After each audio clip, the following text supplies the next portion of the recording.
Bismillahirrahmanirrahim. Assalamualaikum warahmatullahi wabarakatuh.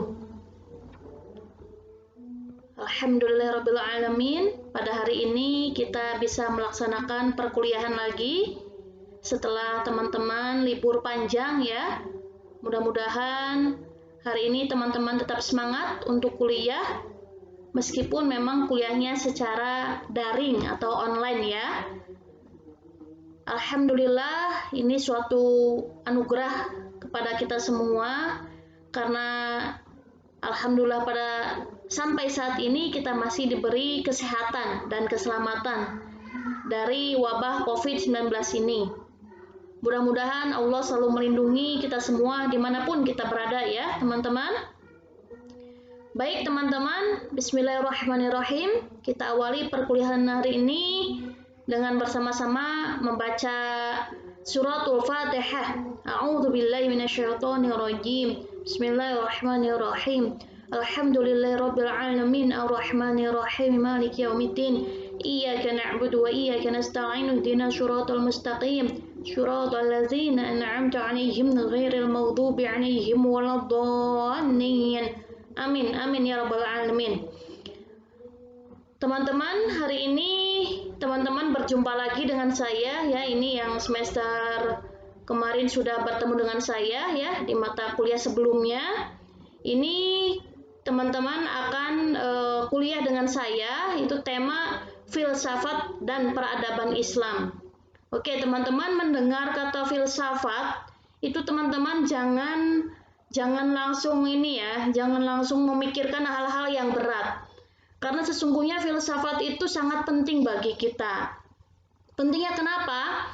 Karena ketika kita berpikir, merenung ya, itu sesungguhnya kita sedang berfilsafat. Jadi filsafat itu jangan dipikirkan yang dalam-dalam ya. Insya Allah mata kuliah ini saya tidak akan mengkajinya yang terlalu rumit ya, karena di sini teman-teman cukup memahami bagaimana makna dibalik Islam itu ya, ajaran-ajaran Islam ya, atau di sini ada peradaban Islam ini. Baik teman-teman, apa sih sebenarnya filsafat? Nah, ini saya sampaikan di sini ya. Hari ini saya menyinggung tentang mata kuliah filsafat dan peradaban Islam. Setelah itu kita akan melanjutkan ya, bagaimana nanti RPS-nya, buku apa yang harus dipakai, dan bagaimana nanti kontrak perkuliahannya. Adapun kalau untuk RPS dan kontrak kuliah, nanti teman-teman sebetulnya kalau untuk lengkapnya bisa dibaca ya. Saya sudah share di V-Class ya. Ini saya hanya menyampaikan secara singkat saja. Oke, sebelumnya ini tentang filsafat ya. Bu, apa sih filsafat itu ya? Ini sesungguhnya mata kuliah filsafat dan peradaban Islam ini adalah mata kuliah ya integrasi ya teman-teman, filsafat dan peradaban Islam. Nah sekarang apa pertanyaannya? Filsafat. Filsafat itu apa Bu? Filsafat adalah metode untuk merenungkan dan memikirkan fenomena yang terjadi di sekitar kita guna menyelesaikan persoalan yang dihadapi manusia. Jadi filsafat itu metode atau alat kita untuk berpikir, merenung ya tentang fenomena yang terjadi di sekitar kita ya, dan sekarang bagaimana kita bisa menyelesaikan persoalan yang dihadapi itu. Contohnya ya, teman-teman sekarang ada wabah COVID-19. Teman-teman merenung ya, kenapa sih di negara Indonesia ini kasus COVID-19 terus saja meningkat. Kemudian kita berpikir tentang apa yang harus kita lakukan agar kasus COVID-19 ini menurun. Dan bagaimana solusinya agar kita bisa keluar dari masalah COVID-19 ini. Nah, pada saat kita merenung dan berpikir, inilah pada dasarnya itu kita sedang berfilsafat. Ya, teman-teman sekarang merenung, kok kuliahnya online terus ya? Sebenarnya kuliah tuh enaknya tatap muka supaya ada interaksi dengan dosennya. Kenapa harus online? Nah, kenapa harus online? Itu berpikir ya, oh karena sedang COVID. Nah, sekarang bagaimana ada fenomena tersebut? Bagaimana teman-teman menyelesaikannya? Tetap semangat kuliahnya, ya. oh iya, meskipun saya sedang kuliah online, tapi harus tetap semangat. Karena dengan semangat itu, maka teman-teman akan mendapatkan ilmu pengetahuan, ya, seperti itu teman-teman. Jadi filsafat di sini itu, saya tegaskan lagi bahwa filsafat di sini bukan kepada hal-hal yang berat ya, tapi lebih mengambil corak praktisnya teman-teman ya. Bukan teori-teori yang jelimetnya, nanti saya kalaupun ada teori nanti yang ringan ya, yang mudah-mudahan bisa dipahami nanti ya. Ya, dan aliran-aliran yang membutuhkan pendalaman. Nah, itu tidak akan sampai jelimet insya Allah. Karena di sini filsafat itu berguna bagi teman-teman untuk apa? Untuk supaya teman-teman bisa memahami ya, memahami atau memaknai suatu peristiwa dan bagaimana akhirnya kita bisa mengambil solusi dari peristiwa tersebut. Oke itu ya teman-teman, mudah-mudahan bisa dimengerti ya. Jadi filsafat di sini itu lebih menekankan kepada praktisnya ya, kita merenung, alat untuk merenung, sehingga bagaimana kita bisa bertindak. Nah sekarang korelasinya dengan peradaban Islam ya, atau hubungannya filsafat dengan peradaban Islam. Ini menurut Al-Farabi, filsafat merupakan metode berpikir yang pada akhirnya menghasilkan tindakan-tindakan atau aksi yang rasional. Filsafat menjadi landasan rasional atas tindakan-tindakan yang dilakukan manusia. Jadi filsafat itu landasan rasionalnya. Landasan teman-teman berpikir, kenapa sih saya harus kuliah? Nah itu kan teman-teman berpikir kan, kenapa saya harus memilih kuliah? Teman-teman memikirkan bahwa dengan kuliah nanti hidup saya menjadi lebih mudah.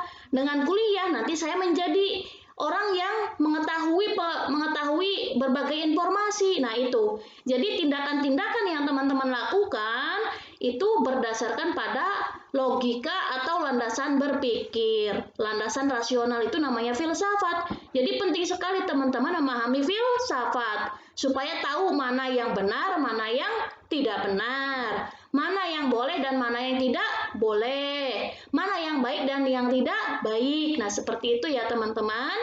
Oke. Nah, tindakan-tindakan rasional inilah yang pada gilirannya akan terwujud dalam struktur kehidupan manusia sebagai makhluk sosial dan politik ya. Kita kan makhluk sosial dan politik ya, zonpolitikan dalam bentuk kebudayaan dan peradaban. Jadi dari tindakan-tindakan rasional tadi yang sudah kita lakukan itu akan membentuk kebudayaan dan peradaban. Ya, jadi kita bertindak, berkarya, belajar, itu nanti ada peradaban yang membentuk peradaban. Ini nanti kita kaitkannya dengan peradaban Islam ya. Nah, di bawahnya di sini, bagaimana sih hubungan antara filsafat dengan peradaban Islam? Bagaimana hubungannya? Baik-baik saja ya teman-teman ya. Jawabannya karena ini filsafat dan peradaban Islam itu seperti dua sisi mata uang yang tak dapat dipisahkan. Wah ini seperti siapa ini ya? Seperti teman-teman lah kalau lagi kesengsem sama perempuan ya nggak bisa dipisahkan, tapi ya jangan seperti itu juga, jangan terlalu bucin ya, jangan terlalu seperti budak cinta ya teman-teman ya, karena kalau masih pacaran itu memang yang indah-indahnya aja ya. Jadi teman-teman manfaatkan waktu untuk belajar aja dulu lah. Seperti itu ya teman-teman. Oke, ini kok ke sana ya. Oke, nggak apa-apa itu selingan. Nah, sekarang dilanjutkan lagi kembali ke laptop ya. Bahwa filsafat itu dan peradaban Islam itu ternyata seperti dua sisi mata uang ya. Filsafat merupakan alatnya, toolsnya ya, atau metodenya atau caranya. Cara untuk manusia supaya bisa berpikir sebelum manusia bertindak. Dan wujud dari tindakan-tindakan manusia itu menghasilkan karya-karya ya atau budaya-budaya atau pengetahuan-pengetahuan yang itu disebut dengan peradaban. Jadi hasil tindakan manusia itu namanya peradaban. Nah sekarang kita akan menjelajah apa saja peradaban Islam yang sudah ditinggalkan oleh generasi-generasi dahulu ya. Di sini tuh kita akan flashback. Flashback itu apa ya? Mundur ke belakang, melihat sejarah ya. Melihat sejarah bagaimana peradaban Islam di masa lalu. Tapi kita bukan berarti sedang bernostalgia. Kita hanya merenungkan, oh dulu ternyata Islam itu pernah jaya ya. Pernah punya peradaban yang sangat bagus ya teman-teman. Jadi bagaimana nih kita langkah selanjutnya ke depan, bagaimana seorang muslim harus memberikan perilaku atau tindakan yang memang sesuai dengan peradaban Islam, seperti itu ya, harus sesuai dengan Islam ya, sehingga akan membentuk peradaban yang bagus, karena peradaban itu kan artinya ada perkembangan kemajuan ya, baik tadi di bidang karya atau pengetahuan dan lain sebagainya. Jadi kita sebagai generasi muda nih, mahasiswa, apa yang bisa teman-teman berikan untuk kampus tercinta ini ya, terutama prodi tasawuf dan psikoterapi. Ini teman-teman harus bersyukur juga karena prodinya sudah terakreditasi A ya, alhamdulillahirabbil alamin. Oleh karena itu di sini teman-teman, nah sekarang filsafat itu tadi mengajak kita bagaimana apa yang bisa kita berikan untuk memberikan sumbangsi terutama untuk Islam kan gitu ya.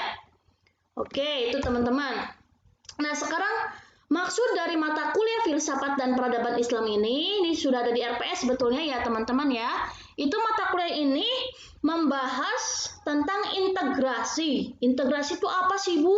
Integrasi itu perpaduan antara ya, kajian antara filsafat dan peradaban Islam. Memang di sini ada dua kajian teman-teman ya, filsafat dan peradaban Islam. Saya awalnya juga pas dapat mata kuliah ini kok seperti susah, tapi akhirnya saya memahami, saya baca literasinya ya atau bukunya, itu ternyata enak sekali teman-teman. Kita seperti sedang menyelam ke lautan yang dalam, tapi kita akhirnya menemukan mutiara gitu loh. Nah itu ya, nanti kita insya Allah akan belajar supaya bagaimana nih filsafat ini sangat berguna terutama untuk mahasiswa semester 2. Oke teman-teman? Nah tadi sudah dijelaskan di awal ya bahwa filsafat itu digunakan sebagai alat atau tools ya, atau cara untuk berpikir logis sebelum manusia bertindak atau berbuat. Dan peradaban Islam adalah hasil dari tindakan tersebut, baik tindakan itu sudah terjadi atau belum terjadi. Yang sudah terjadi berarti membahas sejarah peradaban Islam ya, nanti kita akan membahas tadi ada sejarahnya.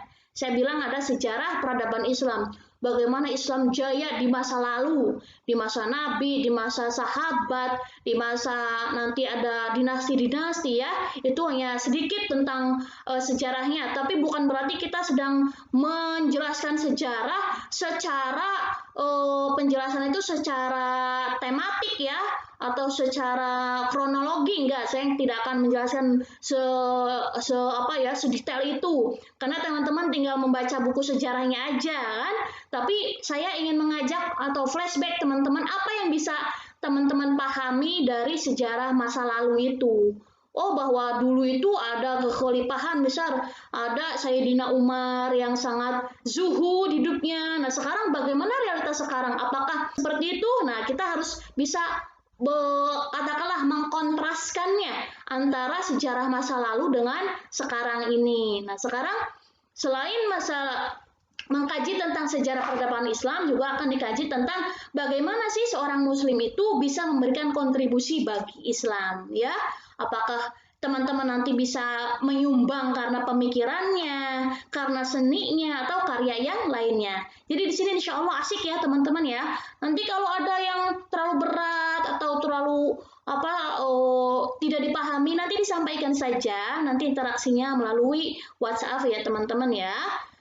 Oke, next. Ini mata kuliah ini membahas apa sih, Bu? Tadi ya, pengertian sekilas tentang filsafat ya, peradaban Islam dan ruang lingkup kajiannya. Tadi kita akan mengkaji tentang sejarahnya juga ya, dan bagaimana mengkontraskannya dengan realitas sekarang ya. Ini kita harus mengingat bahwa kata Bung Karno, jas merah, jangan melupakan sejarah ya. Jadi sejarah itu sangat penting supaya kita bisa yaitu supaya kita tuh bisa bercermin dari masa lalu itu ya. Oh, masa lalu tuh Islam tuh pernah jaya. Oh, sekarang kok Islam seperti kurang jaya. Ini ada apa? Ada something apa kan gitu ya. Itu yang harus dipelajari. Nah, terus nanti ada objek kajian dan sumber filsafat ya. Objek kajiannya tuh apa? Objek kajian dan sumber filsafat dan sejarah peradaban Islam. Nanti dalam selanjutnya ada aliran filsafat, nanti ini sekilas aja, karakteristiknya filsafat itu bagaimana, ini juga sekilas, nanti yang ringan-ringan aja ya. Jadi teman-teman gak usah takut mendengar kata filsafat dan peradaban Islam ini ya. Dan seterusnya nanti saya bagikan PowerPoint-nya. Next, referensi yang dianjurkan, ini yang saya sedang baca bukunya itu, yang pertama ada dari Bapak Muhammad In'am Esya ya, Percikan Filsafat dan Sejarah Peradaban Islam. Ini bukunya ringan sekali teman-teman, enak dibacanya ya. Terus yang kedua, bagus juga nih, ada Nurholis Majid ya, saya kasih Google Book-nya ya di sini, link Google Book-nya. Islam Doktrin dan Peradaban, sebuah telaah kritis tentang keimanan, kemanusiaan, dan kemodernan. Ini kalau teman-teman kenal Nurholis Majid ini kan ini ya, beliau luar biasa ya, seperti orang yang ini lagi ya, pemikir muslim yang dimiliki oleh Indonesia. Nanti saya kenalkan ada Harun Nasution ya. Bukunya yang saya pakai itu ada Islam Ditinjau dalam Berbagai Perspektif, yaitu kalau mahasiswa UIN Jakarta itu udah hatam ya buku-buku itu ya. Semester 1, semester 2 nanti saya akan kenalkan juga. Karena di situ ada pembahasan tentang bagaimana Islam ditinjau dalam perspektif filsafatnya dan lain sebagainya. Gitu ya teman-teman ya. Jadi keep fighting kuliahnya, tetap semangat, jangan lemas-lemas, jangan malas-malas ya teman-teman ya. Harus semangat. Oke. Referensi dari RPS ini ada ya, dari RPS itu ada yang bagus, ini juga ada Azumadi Azra, beliau juga profesor ya, profesor sejarah perspektif Islam di Asia Tenggara ya. Nah ini tinggal dibaca nanti. Kunto Wijoyo juga bagus nih, Islam sebagai ilmu, epistemologi, metodologi, dan etika. Nah sekarang Bu, media belajarnya nanti gimana sama Ibu ya? Ini saya tawarkan di sini. Yang pertama nanti saya buat PowerPoint, yang kedua nanti saya bikin video ya, sama seperti sekarang saya buat video. Lalu kemudian saya unggah ke YouTube. Nanti teman-teman silakan cek di YouTube ya. Video saya, jangan lupa like and subscribe, oke? Oke, selanjutnya media WhatsApp untuk interaksi dan komunikasi. Jadi kalau ada yang tidak paham atau nanti ada diskusi ya, itu nanti disampaikan di WhatsApp. Di WhatsApp itu yang rame teman-teman, jangan sepi ya. Kalau sepi saya juga malas ya, nanti ngantuk-ngantuk ngajarnya. Harus rame ya, harus nanyain. Nah, rame tapi tetap harus sopan ya, nanyanya jangan saling menjatuhkan, jangan saling ingin memojokkan, tapi harus tahu etikanya ya. Oke, yang terakhir tugas perkuliahan mahasiswa ya, nanti mungkin ada buat paper makalah ya, karena itu semester 2 harus belajar membuat paper atau makalah. Oke teman-teman. Next, untuk kontrak kuliahnya, di sini aspek penilaian ya, saya nilai dari sikap dilihat dari mana, bukan online. Yang pertama dilihat dari ketertiban atau kedisiplinan teman-teman dalam kuliah. Yang kedua, keaktifan teman-teman saat kuliah. Yang ketiga, bagaimana nanti proses interaksi teman-teman di WA grupnya itu ya, apakah tadi baik dengan temannya atau tidak, sopan atau tidak, nah itu ya. Selanjutnya ada tugas tadi nanti by proses saja ya teman-teman ya, nanti kita buat kelompok apa dan yang apa dan bagaimana ya, tentang apa itu nanti kita diskusikan lagi ya. Sudah ada tapi jangan dari sekarang, karena teman-teman pasti wah si ibu udah tugas lagi, enggak ya. Nanti saya sampaikan by proses. Setelah itu UTS dan UAS, oke? Selanjutnya aspek perkuliahan. Aspek perkuliahan itu ya, ini ada perencanaan kuliah, mahasiswa ya harus memahami ini kontrak kuliahnya ya. Kontrak kuliahnya itu yang pertama mahasiswa harus memahami RPS ya. Nanti dibaca aja, tapi tadi isinya sama seperti yang tadi yang sudah saya sampaikan. Saat perkuliahan, mahasiswa harus rajin kuliahnya, disiplin ya, izin maksimal 3 kali ya, mengerjakan tugas, aktif dalam kuliah, dan juga sopan saat berkomunikasi. Yang terakhir, evaluasi perkuliahan, mahasiswa harus mengikuti UTS dan UAS dengan baik, jangan copy paste, jangan contek sana sini, oke? Tetap meskipun jauh dengan saya, tidak bisa berinteraksi langsung, harus menjaga kepercayaan ya. Teman-teman harus dibiasakan budaya jujur dari sekarang, karena itu akan kembali pada diri masing-masing ya. Ini apalagi mahasiswa TP, harus selalu merasa bahwa Allah itu selalu ada di samping kita ya. Seperti konsepnya bagaimana? Konsep ihsan itu anta'budallaha ka'annaka tarahu fa illam takun tarahu fa innahu yaraka. Bahwa apapun yang sedang kita kerjakan tuh seolah-olah ya Allah melihat kita. Kalau kita tidak melihat Allah, kita harus yakin bahwa Allah tuh selalu melihat kita ya gitu. Oke teman-teman, itu saja yang bisa saya sampaikan. Terima kasih and keep fighting ya. Jadi harus tetap semangat kuliahnya. Oke teman-teman, terima kasih. Assalamualaikum warahmatullahi wabarakatuh.